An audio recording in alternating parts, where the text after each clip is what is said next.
शहर के जाने माने शिक्षण संस्थाओं में जबरन पैसा वसूल करने का मामला सामने आया। बीजापुर शहर के बाहरी इलाके के इटंगेहा में रही प्रतिष्ठित शिक्षण संस्था तुंगा हायर सेकेंडरी कॉलेज में सरकारी नियमों का उल्लंघन कर छात्रों से जबरन फीस नाम पर लाखों रुपए खुलेआम लूटा जा रहा है। ऐसे शैक्षणिक वर्ष में छात्राओं को प्रवेश पूर्वक परीक्षा लेने के बहाने छात्रों को अपने संस्था के फीस स्ट्रक्चर बताते हुए सरकार से तय हुई फीस से भी अधिक वसूलने का मामला सामने आया है। पड़ोसी राज्य महाराष्ट्र के एक छात्रा को इस संस्थान में पहला वर्ष पीयू में दाखिल कर दिया गया था, फिर भी स्टूडेंट के पेरेंट्स को इतनी फीस भुगतान करना भारी पड़ा हुआ था। वही स्टूडेंट को अभिभावक ने संस्थान के नियमों से तंग आकर अपने बच्चों को यहाँ से दाखिल किया गया नाम वापस लिया गया। जब शिक्षण संस्थान के प्रशासन हरकत में आकर 11 छात्रों से लिया गया पैसा टोटल 4,05,000 आज डीडीपीओ के सम्मुख में संस्थान के प्रिंसिपल अपने दफ्तर से छात्रों के नाम पर पैसे निकाल कर पेरेंट्स को दिया गया। क्या डीडीपीओ की ओर से इस संस्थान पर कड़ी कार्रवाई करते हुए शहर या जिले के अन्य शिक्षण संस्थाओं में जबरन वसूली को रोक लगेगी, देखना बाकी है।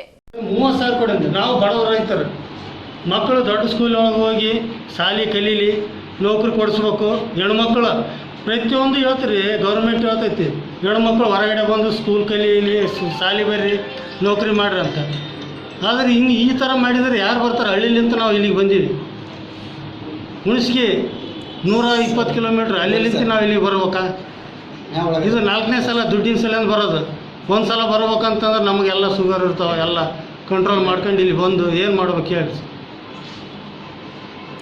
ಇಲ್ಲಿ ತಪ್ಪನ್ನು ಒಪ್ಕೋಬೇಕು ಸರ್ ನಾವು ಯಾವುದೇ ಮಾಡಿಲ್ಲ ಅನ್ನೋದು ನಮಗೆ ಹೇಳಿದ್ರೆ ನಾವೇನು ಪ್ರಾಬ್ಲಮ್ ಮಾಡ್ತೀವಿ ಸರ್ ಬಟ್ ಅವ್ರು ಏನು ಹೇಳಿದ್ರು ರಿಟರ್ನ್ ಆಗೋದಿಲ್ಲ ಒಂದೊಂದು ರೂಪಾಯಿ ನಾವು ಕಂಪ್ಲೇಂಟ್ ಕೊಟ್ಟಿಲ್ಲ ಅವ್ರು ಇಲ್ಲ ಅವರು ಒಪ್ಪನ ಅವ್ರು ಕಂಪ್ಲೇಂಟ್ ಕೊಟ್ಟಿದ್ರೆ ಅದೇ ಇದು ಅವ್ರಿಗೆ ಇಲ್ಲೇನೋ ಆ ಕಾರಣ ನಮ್ಮಲ್ಲೆಲ್ಲ ತಪ್ಪಿದ್ದೇವೆ ಆ ಕಾರಣ ನಮ್ಮಲ್ಲೆಲ್ಲ ತಪ್ಪಿದ್ದೇವೆ ಇಲ್ಲ ಒಬ್ಬರು ರವಿ ತೊರಿಯವ್ರು ಬಂದರು ಇವ್ರಿಗೆ ಇಷ್ಟೆಲ್ಲ ನ್ಯಾಯ ಸಿಗ್ತದೆ ಬರ್ಲಿಲ್ಲಪ್ಪ ಅಂದ್ರೆ ಈಗ ಒಂದು ಕಾಲೇಜ್ದಾಗ ಇಷ್ಟು 13-14 ಮಂದಿ ಇದಾರಪ್ಪ ಅಂದ್ರೆ ಇನ್ನು 224 ಕಾಲೇಜ್ ಹೇಳಿದ್ರಲ್ಲ ಎಲ್ಲ ಕಾಲೇಜಿಗೂ ಸಮಸ್ಯೆ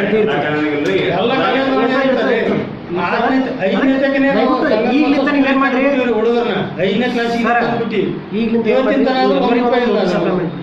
ಕರೆಕ್ಟ್ ಅವ್ರಿಗೆ ನೋಟಿಸ್ ಬೋರ್ಡಿಗೆ ಎಷ್ಟು ಫೀಸ್ ಅದ ಅಕಸ್ಮಾತ್ ಅಡ್ಮಿಷನ್ ಕ್ಯಾನ್ಸಲ್ ಆದ್ರೆ ದುಡ್ಡು ಬರ್ತದೆ ಇಲ್ಲ ಫಸ್ಟಿಗೆ ಅಡ್ಮಿಷನ್ ಒಂದು ನೋಟಿಸ್ ಬೋರ್ಡಿಗೆ ಇತ್ತಪ್ಪ ಅಂದ್ರೆ ಇಷ್ಟು ಉದ್ಯೋಗಕ್ಕೆ ಹೋಗೋದೇ ಇಲ್ಲ ಸರ್. ನೀವು ಸಾಮಾನ್ಯವಾಗಿ ಆಗಸ್ಟ್ನಲ್ಲೇ ನಾವೆಲ್ಲ ಹಿಂತಿರುಗಿಸೋ ಪ್ರಕ್ರಿಯೆಯನ್ನು ಮಾಡ್ತಿರ್ತೀವಿ. ಈ ವರ್ಷನೂ ಹಾಗೆ ಆಗ್ಯದ ಅಷ್ಟೇ. ನಾವು ಯಾವಾಗಲೂ ಹಿಂತಿರುಗಿಸಿಲ್ಲ ಅಂತಿಲ್ಲ. ಅಡ್ಮಿಷನ್ ಕ್ಯಾನ್ಸಲ್ ಆಗಿತ್ತು, ಎಲ್ಲ ಹಿಂತಿರುಗಿಸಿ. ಬಟ್ ಅದು ದುಡ್ಡು ಬಂದಿಲ್ಲ ಸಲಾಗ ಪೇರೆಂಟ್ಸ್ ಇದು ಮಾಡಿ ಕಂಪ್ಲೀಟ್ ಮಾಡಿ ಆಗಸ್ಟ್ ಸ್ಟಾರ್ಟಿಂಗ್ ನಾವು ಮಾಡಿಬಿಟ್ವಿ, ಮುಗೀತು. ಇಲ್ಲ ಜಾಸ್ತಿ ಏನೋ ತಗೋದೆ ಅಂದರೆ ಕಂಪ್ಲೀಟ್ ಬಂದಿದೆ ಇಲ್ಲ ಯಾವ ರೀತಿನೂ ಹಂಗೆ ಅನಧಿಕೃತವಾಗಿ ಫೀಸ್ ಯಾವುದು ಕಲೆಕ್ಟ್ ಮಾಡಿಲ್ಲ ನಾವು. ಅಂದರೆ ಅದು ಅಪವಾದ ಅದು ನಿಮ್ಮ ಕಡೆದು ಯಾವುದು ಜಾಸ್ತಿ ಇದು ತಗೋದಿಲ್ಲ. ನಿಮ್ಮ ಹೆಸರು ಮೇಡಮ್? ಮೀನಾಕ್ಷಿ ತಳಿ. 25ನೇ ತಾರೀಕು ರವಿ ತೊರ್ವಿಯವರು ಏನು ಈ ತುಂಗಳ PU ಕಾಲೇಜು ಫೀ ಶುಲ್ಕ ಏನಾವುದು ಅದರ ಬಗ್ಗೆ ಏನು ಕಂಪ್ಲೇಂಟನ್ನು ಕೊಟ್ಟಿದ್ದರು. ಅದರ ಪ್ರಕಾರ ನಾನು ಮತ್ತು ನಮ್ಮ ಆಫೀಸ್ ಸಿಬ್ಬಂದಿಯವರು ಆಗಸ್ಟ್ 1ನೇ ತಾರೀಕು ತುಂಗಳ PU ಕಾಲೇಜಿಗೆ ಭೇಟಿಯನ್ನು ನೀಡಿ ಅಲ್ಲಿ ಸಮರ್ಪಕವಾಗಿ ಅವರು ಫೀ ವಸೂಲು ಮಾಡ್ತಾ ಇರ್ತಕ್ಕಂಥದ್ದು ಕೆಲವು ಕಾಗದ ಪತ್ರಗಳನ್ನು ನೋಡಿಕೊಂಡಾಗ ಪ್ರಥಮ PUCಗೆ ದಾಖಲಾತಿಯನ್ನು ಪಡೆದಿರ್ತಕ್ಕಂಥ ವಿದ್ಯಾರ್ಥಿಗಳಿಗೆ ಅವರು ಯಾವುದೋ ಕಾರಣದಿಂದ ಅಡ್ಮಿಷನನ್ನು ಅವರು ರದ್ದುಪಡಿಸ್ತಕ್ಕಂಥ ಹಿನ್ನೆಲೆಯೊಳಗೆ ಅವರು ಫೀಸನ್ನು ಅವರು ವಾಪಸ್ ಕೊಡಬೇಕಾಗಿತ್ತು. ಆ ನಿಟ್ಟಿನೊಳಗೆ ಅವರು ಪ್ರಾಚಾರ್ಯರ ಹೇಳಿಕೆ ಪ್ರಕಾರ ಪ್ರತಿ ವರ್ಷ ನಾವು ಈ ರೀತಿ ಮಾಡ್ತಾನೆ ಬಂದಿದ್ದೀವಿ. ಆಗಸ್ಟ್ ಅಂತ್ಯದವರೆಗೆ ಈ ಪ್ರೊಸೆಸ್ ನಡೀತಾ ಇರ್ತದೆ. ಆದ್ದರಿಂದ ಈಗ ಏನಾಗಿದೆ ಅಂತ ಕೇಳಿದ್ರೆ 1ನೇ ತಾರೀಕು ಒಂದು ಚೆಕ್ಕನ್ನು ಬರೆದಿದ್ರು. ಅವತ್ತು ರವಿ ತೊರಿಯವರು ಚೆಕ್ಕನ್ನು ಬರೆದಿದ್ದರು. ಅವತ್ತಿನ ದಿವಸ ರವಿ ತೊರಿಯವರು ಆ ಚೆಕ್ಕನ್ನು ತೆಗೆದುಕೊಳ್ಳಿಕ್ಕೆ ನಿರಾಕರಣೆ ಮಾಡಿದರು. ಇಲ್ಲ, ನಾವು ಪದವಿ ಪೂರ್ವ ಶಿಕ್ಷಣ ಇಲಾಖೆ ಉಪನಿರ್ದೇಶಕರ ಕಚೇರಿಯಿಂದಲೇ ನಾವು ಚೆಕ್ಕನ್ನು ತೆಗೆದುಕೊಳ್ತೀವಿ ಅಂತಂದಾಗ ಇವತ್ತಿನ ದಿವಸ ಯಾವ ವಿದ್ಯಾರ್ಥಿಗಳು ಪ್ರಥಮ PUCಗೆ ದಾಖಲಾತಿಯನ್ನು ಹೊಂದಿ ರದ್ದುಪಡಿಸಿದ್ದಾರೆ ಅಂಥ ವಿದ್ಯಾರ್ಥಿಗಳು ಎಲ್ಲರಿಗೂ ಸಹಿತ ಇವತ್ತಿನ ದಿವಸ ಚೆಕ್ ವಿತರಣೆ ಮಾಡ್ತಿರ್ತಕ್ಕಂಥ ಕಾರ್ಯ ಆಗಿದೆ. ಈ ನಿಟ್ಟಿನೊಳಗೆ ನಮ್ಮ ಪದವಿ ಪೂರ್ವ ಶಿಕ್ಷಣ ಇಲಾಖೆ ಒಂದು ಕೆಲಸ ಮಾಡಿದೆ ಅಂತ ನಾನು ಹೆಮ್ಮೆಯಿಂದ ನಾನು ಹೇಳಿಕೆ ಇಷ್ಟಪಡ್ತೀನಿ. ಅಷ್ಟು ತಗೋದು ಸರ್. ಪೇರೆಂಟ್ಸ್ಗೆ ಬಂತ ಯಾವುದು ಪ್ರಾಬ್ಲಮ್ ಬಂದರೆ ಇವತ್ತು ಇನ್ನೂ ಒಂದು 3 ಜನ ಬಂದಿಲ್ಲ ಅಂತ ಕಾಣಿಸ್ತದೆ. ಅವ್ರಿಗೆ ಸಹಿತ ವಿತರಣೆ ಮಾಡಿ ಅಷ್ಟೇ. ಎಷ್ಟು ಕೊಟ್ಟಿದೆ ಅಷ್ಟೇ ಕಟ್ಟಿದೆ ಅಂತ ಏನು ಕಟ್ ಅಷ್ಟೇ ಇದೆ, ಏನೂ ಕಟ್ ಮಾಡಿಲ್ಲ. ಏನು ಫೀಸನ್ನು ಕೊಟ್ಟಿದ್ರು ಎಲ್ಲ ಫೀಸನ್ನು ಸಲಹೆ. ನಿಮ್ಮ ಹೆಸರು? ನಾನು ಅಶೋಕ್ ಅಂಕರ್ ಅಂತ, ಪದವಿ ಪೂರ್ವ ಶಿಕ್ಷಣ ಇಲಾಖೆ ಉಪನಿರ್ದೇಶಕರು, ವಿಜಯಪುರ. ದುಡ್ಡು ವಸೂಲಿ ಮಾಡಕ್ಕೆ ನಿಂತಂಗೆ ಆಗ್ಬಿಟ್ಟದು. ಹೇಗಪ್ಪ ಅಂದ್ರೆ ಈಗ ನಿನ್ನೆ ಒಂದು ವಾರದಿಂದ ನಡೆದಂಥ ಒಂದು ಉದಾಹರಣೆ ತೋರಿ 25ನೇ ತಾರೀಕು ಹೋದ ತಿಂಗಳು ರವಿ ತೆಲಿ ಅನ್ನೋರ ಮಗ ಪರ್ವಿ ಅನ್ನೋರ ಮಗ ಅಲ್ಲಿ ಅಡ್ಮಿಷನ್ ಮಾಡಿದ್ರು. ಎಲ್ಲಿ ಪ್ರತಿಷ್ಠಿತ ನಮ್ಮ ಬಿಜಾಪುರ ಡಿಸ್ಟಿಕ್ ತುಂಗಳ PU ಕಾಲೇಜಿನಲ್ಲಿ. ಏನು ಮಾಡಿದ್ರಪ್ಪ ಅಂದರೆ ಅಡ್ಮಿಷನ್ ಮಾಡಿ ಆ ಹುಡುಗ ಅನಿವಾರ್ಯ ಕಾರಣದಿಂದ ಅಡ್ಮಿಷನ್ ಕ್ಯಾನ್ಸಲ್ ಮಾಡ್ಕೋಬೇಕು ಅಂಥೇಳಿ ಹೋದ್ರೆ ಅವ್ರಿಗೆ ದುಡ್ಡು ಕೊಡಾರೆ ಸತಾಯಿಸೋದು. ಇವರೊಬ್ಬರೇ ಅಲ್ಲ, ಸುಮಾರು ಒಂದು 15-20 ಜನ ಪಾಲಕರಿಗೆ ಅವ್ರು ದುಡ್ಡು ಕೊಟ್ಟಿರು ವಾಪಸ್. ಏನಪ್ಪ ದುಡ್ಡು ಒಂದು ಸರ್ಕಾರದ ಒಂದು ಅಧಿಸೂಚನೆ ಇರ್ತದೆ. ಒಂದು ಸಂಸ್ಥೆ ಖಾಸಗಿ ಸಂಸ್ಥೆ ಇಟ್ಟೆ ಪಾಲಕರಿಂದ ದುಡ್ಡು ತೊಗೋಬೇಕು ಫೀಸ್ ಅಂತೇಳಿ. ಇವರು ಈ ಅಧಿಸೂಚನೆಗೂ ಹೆಚ್ಚು ಈ ತಿಂಗಳದಾಗ ಎಷ್ಟದಪ್ಪ ಅಂದರೆ 26,000 ರೂಪಾಯಿ ಫೀಸ್ ತೊಗೋಬೇಕು. ಅವರು 40, 50, 60 ಸಾವಿರ ತನಕ ಫೀಸ್ ತೊಗೊಂಡ್ರು ಅವರ ಪಾಲಕರ ಕಡೆ ತೊಗೊಂಡು.